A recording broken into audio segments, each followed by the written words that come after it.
ఆ ప్రభుత్వం వ్యక్తిగతంగా నేను సంపూర్ణంగా విశ్వసిస్తాను, నమ్ముతాను. అందుకే ప్రజాపాలనలో ఎన్ని సమస్యలు ఎదురైనా, సంక్షేమానికి ఎన్ని ఇబ్బందులు వచ్చినా, ఆర్థిక పరిస్థితులు మమ్మల్ని ఎన్నో రకాలుగా ఇబ్బంది పెడుతున్నా, రైతులకు సంబంధించిన ఏ సంక్షేమ పథకాన్ని కానీ, రైతులకు అందించాల్సిన ఉచిత కరెంటు కానీ ఎక్కడా లోటు రానియకుండా, అదేవిధంగా రైతులు పండించిన పంటను చివరి గింజ వరకు కొనాలి అని కార్యక్రమంగా పెట్టుకొని, కొన్న పంటకు గిట్టుబాటు ధరనే కాదు 500 రూపాయల బోనస్ కూడా ఇచ్చి రైతుల కళ్ళల్లో ఆనందం చూడాలి అని ఈ ప్రభుత్వం నిరంతరం తాపత్రయపడుతుంది, ప్రయత్నం చేస్తుంది. అందులో భాగంగానే ఈనాడున్న ఆర్థిక పరిస్థితులు అభివృద్ధి కార్యక్రమాలకు అవరోధంగా మారిన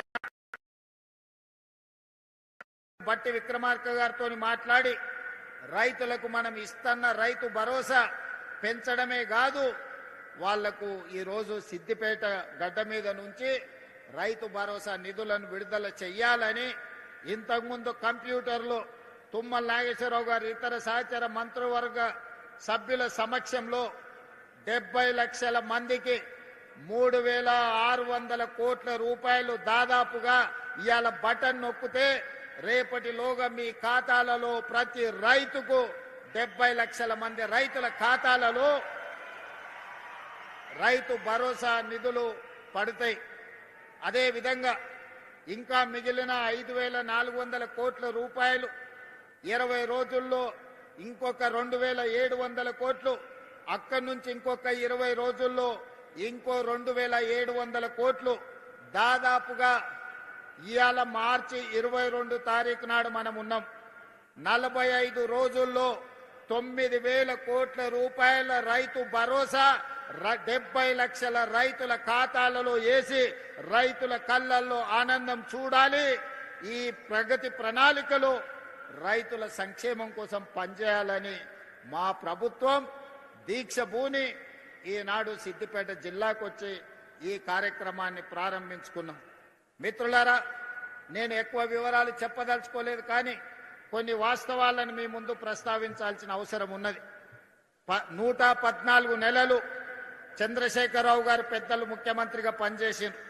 వారు పెట్టిన ఖర్చు సరాసరి రైతుల కోసం పెట్టిన ఖర్చు 2533 కోట్లు ప్రతి నెల ఖర్చు పెడితే, ఈనాడు మాన ప్రభుత్వం వచ్చి 28 నెలలైతే ఈ 28 నెలల సరాసరి ప్రతి నెల 5500 కోట్ల రూపాయలు ఈ రోజులో రైతు సంక్షేమం కోసం ఈ రోజు మన ప్రభుత్వం ఖర్చు పెడుతున్నది. ఈనాడు రైతులకు ఇస్తున్న 24 గంటల ఉచిత కరెంటు కావచ్చు, రైతులకు అందిస్తున్న గిట్టుబాటు ధర కావచ్చు, రైతులు పండించిన సన్న వడ్లకు 500 రూపాయల బోనస్ కావచ్చు, రైతు రుణమాఫీ కావచ్చు, రైతు భరోసా కావచ్చు, రైతు బీమా కార్యక్రమాలు కావచ్చు.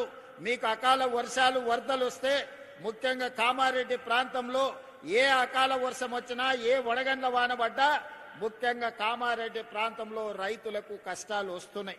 ఇసుక మేటలు వేరినాయి. మొన్నటిసారి వచ్చిన తుఫాన్లో మీ జిల్లాలో చాలా దగ్గరలో చెరువులు తెగిపోతే ఈడ కాలువలు ఇసుక మేటలు పేరితే నేనే స్వయంగా వచ్చిన. ఆ సందర్భంగా మిత్రుడు రఘునందన్ రావు గారు కూడా కొన్ని సమస్యల్ని మా దృష్టికి తీసుకురావడం జరిగింది.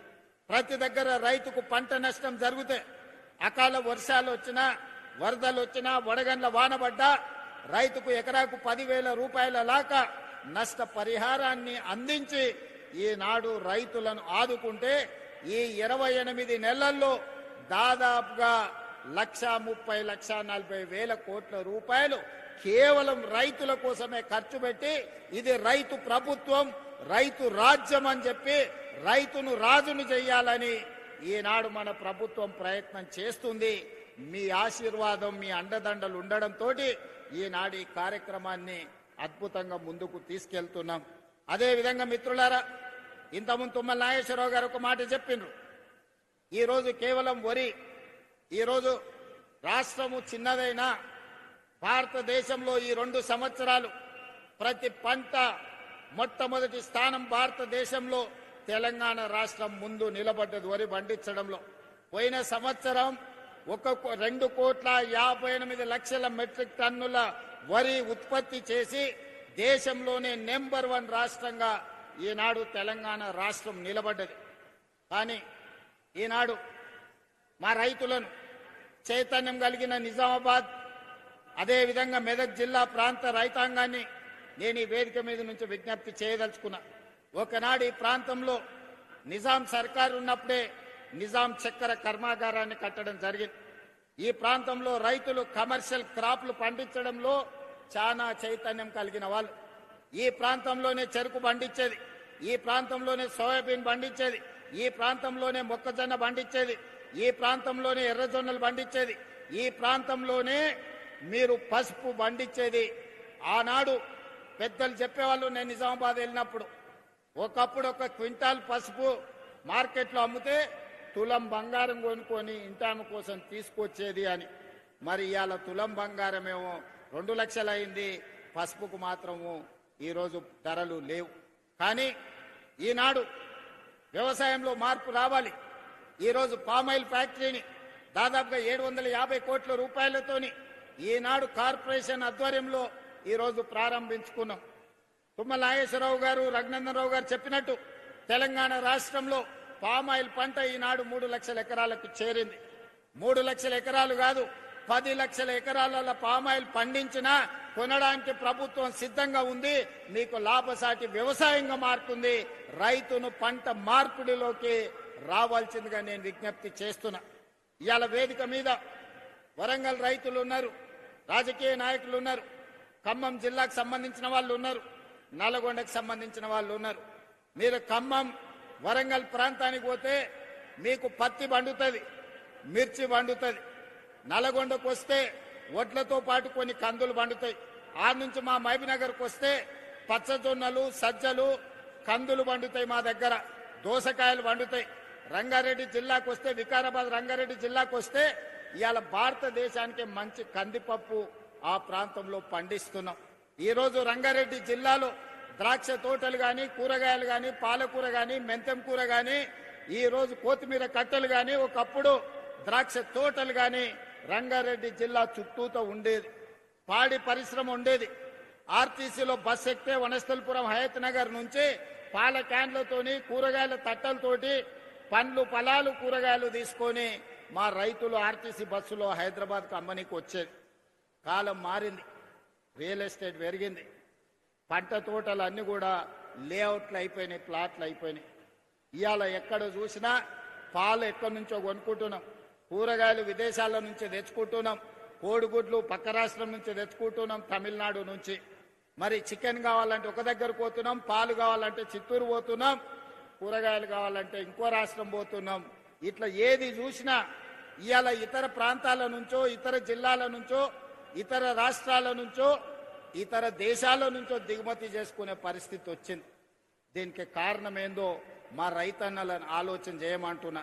మా తుమ్మల నాగేశ్వరరావు గారికి నేను సూచన చేస్తున్నా, రైతులలో చైతన్యం తీసుకురావాలి.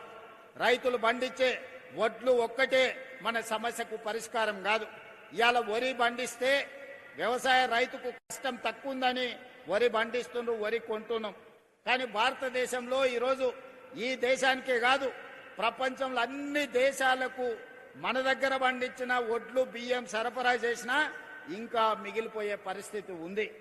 మన కేంద్ర మంత్రిని కలిసినప్పుడు మేము ఈసారి 50 లక్షల మెట్రిక్ టన్నుల కంటే మేము ఎక్కువ ప్యాడీ కొనము, మీరు ఆపండి అన్నారు. ఇప్పటికే ఈ సంవత్సరం 71 లక్షల మెట్రిక్ టన్నుల వడ్లు మనం కొన్నాం. మరి కొన్న వడ్లు ఏం చేయాలి మీరు ఆలోచన చేయండి. ఇవాళ గిట్టుబాటు ధరతో పాటు బోనస్ ఇచ్చి కొన్న తర్వాత, ఈరోజు పేదలకు సన్న బియ్యం ఇచ్చిన తర్వాత ఇంకా లక్షల మెట్రిక్ టన్నుల వడ్లు, బియ్యం మన దగ్గర మిగిలిపోతున్నాయి. ఈరోజు విదేశాలకు ఎగుమతి చేద్దామంటే సరైన గిట్టుబాటు ధర లేదు, లాభసాటిగా లేదు, సమస్యలు వస్తున్నాయి. మరి అందుకే ఇవాళ పంట మార్పిడికి మనం పూనుకోవాలి. ప్రభుత్వం రైతులను ప్రోత్సహించాలి, మిల్లెట్స్ పండించాలి, కూరగాయలు పండించాలి, పండ్లు పండించాలి. ఈరోజు పాలకూర లాంటి ఆకుకూరలన్నిటిని కూడా మనం పండించాలి. ఈరోజు రైతులకు పాలు కావాలి అంటే, పేద పట్నంలో ఉండే వాళ్లకు ఈరోజు పాలు పండ్లు కొనాలంటే ఎక్కడికో పోవాల్సి వస్తుంది. వీటన్నిటినీ ఈరోజు మన పంట మార్పిడి ద్వారా రైతులకు అన్ని అవకాశాలు కల్పించాలి. రైతులను ప్రోత్సహించడానికి ప్రణాళికలు సిద్ధం చేయాలి. తుమ్మల నాగేశ్వరరావు గారు వ్యవసాయ శాఖ మంత్రే కాదు, ఆయననే పెద్ద రైతుకున్న సమస్య తుమ్మల నాగేశ్వరరావు గారికి సంపూర్ణమైన అవగాహన ఉంది. ఏదైనా యూనివర్సిటీ పరీక్ష పెడితే ఆయనకు డాక్టరేట్ వస్తుంది వ్యవసాయం మీద.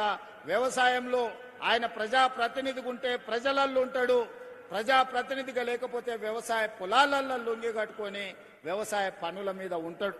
ఇవాళ అలాంటి వాడు మనకు వ్యవసాయ శాఖ మంత్రిగా ఉండడం మన అందరి అదృష్టం. అందుకే తుమ్మల నాగేశ్వరరావు గారికి నేను విజ్ఞప్తి చేస్తున్నా, పంట మార్పిడికి అవసరమైన ప్రణాళికలు తీసుకురండి. కేంద్ర ప్రభుత్వంతో మాట్లాడదాం, మోడీ గారిని అడుగుదాం. మిత్రుడు రఘునందన్ రావు గారు ఉన్నారు, కిషన్ రెడ్డి గారు ఉన్నారు, బండి సంజయ్ గారు ఉన్నారు, 8 మంది ఎంపీలు ఉన్నారు. తెలంగాణ రాష్ట్రంలో పంట మార్పిడి ద్వారా రైతులకు లాభసాటిగా కేంద్ర ప్రభుత్వం రాష్ట్ర ప్రభుత్వం కలిసి మెలిసి ఏ విధంగా లాభసాటిగా చేద్దాం, రైతులు తలెత్తుకొని నిలబడే విధంగా, రైతులు పండించిన పంటకు లాభసాటిగా ధరలు వచ్చే విధంగా ఈరోజు పామాయిల్ పండిస్తే 4 సంవత్సరాలు మనకు రిజల్ట్ రాదు అని చెప్తున్నారు. 4 ఏళ్లు మరి రైతు ఎట్లుండాలంటే రైతును ఆదుకోవాల్సిన అవసరం ఉంది అని ఇంతకుముందు మిత్రులు చెప్పారు. అందుకే కేంద్ర ప్రభుత్వంతో పాటు కేంద్ర ప్రభుత్వం రూపాయి ఇస్తే తెలంగాణ నుంచి కూడా ఇంకో రూపాయి తోడేసి ఆ 2 రూపాయలు రైతుకి 4 ఏళ్లు బతకడానికి, జీవనం సాగించడానికి సహకారం అందిస్తాం. పామాయిల్ ఫ్యాక్టరీలు కడదాం. ఈ వేదిక మీద నుంచి తుమ్మల నాగేశ్వరరావు గారికి నేను విజ్ఞప్తి చేస్తున్నా, మా కొడంగల్ అత్యంత వెనుకబడిన ప్రాంతం, అమాయకులు మంచోళ్ళు, అడగడం కూడా రానోళ్ళు. అందుకే ఇవాళ నేను బాధ్యత ఎక్కువ తీసుకోవాల్సి వచ్చింది. చాలా రోజుల నుంచి ఉపాసం అన్నారు, 1 పూట తిని బతికాను. ఇప్పుడన్నా నేను ఉన్నప్పుడన్నా 2 పూటల భోజనం పెట్టి పొద్దుటి పూట కొంచెం టిఫిన్ పెడితే మా రైతులు, మా ప్రాంత ప్రజలు కొంత బాగుపడతారు. అందుకే తుమ్మల నాగేశ్వరరావు గారికి వేదిక మీద నుంచి విజ్ఞప్తి చేస్తున్నా, సిద్దిపేటలో కట్టిన ఈ ఫ్యాక్టరీ కొడంగల్ నియోజకవర్గంలో కూడా ఇట్లాంటిది ఒక ఫ్యాక్టరీ కట్టండి, మా రైతులకు ఉపయోగపడుతుంది. దయచేసి తుమ్మల గారు, అదేవిధంగా మిత్రులు దామోదర్ రాజనరసింహ గారు, మహబూబ్ నగర్ జిల్లా ఇన్ఛార్జ్ మంత్రివర్యులు వారు, దామోదర్ రాజనరసింహ గారు ఒక్కసారి సమీక్ష చేసి ఇంత మంచి ఫ్యాక్టరీని నా నియోజకవర్గంలో కట్టడానికి దామోదర్ రాజనరసింహ గారిని, తుమ్మల నాగేశ్వరరావు గారిని విజ్ఞప్తి చేస్తున్నా. ఇది మంచి లాభసాటి వ్యవసాయం. ఇలాంటివి వస్తే, ఇలాంటి పరిశ్రమలు వస్తే మన పిల్లలు చదువుకోవడానికి, మన కుటుంబం బాగుపడడానికి, మనం ఒక మంచి ఇల్లు కట్టుకోవడానికి, మనం మంచి కారు కొనుక్కోవడానికి ఎవరి దగ్గరను పోయి చేయి ఆపాల్సిన అవసరం లేదు. ఇవాళ పెద్దలు సుదర్శన్ రెడ్డి గారు ఉన్నారు. మనందరికీ తెలుసు, మనం అంకాపూర్ చికెన్ అని తింటుంటాం అప్పుడప్పుడు. అంకాపూర్ అమెరికాలో లేదు, నిజామాబాద్లో ఉంది అంకాపూర్ అనే ఊరు. ఆ కాలంలో మారుతి కారులు వచ్చినప్పుడు ఊరంతా వ్యవసాయం చేసుకునే రైతులు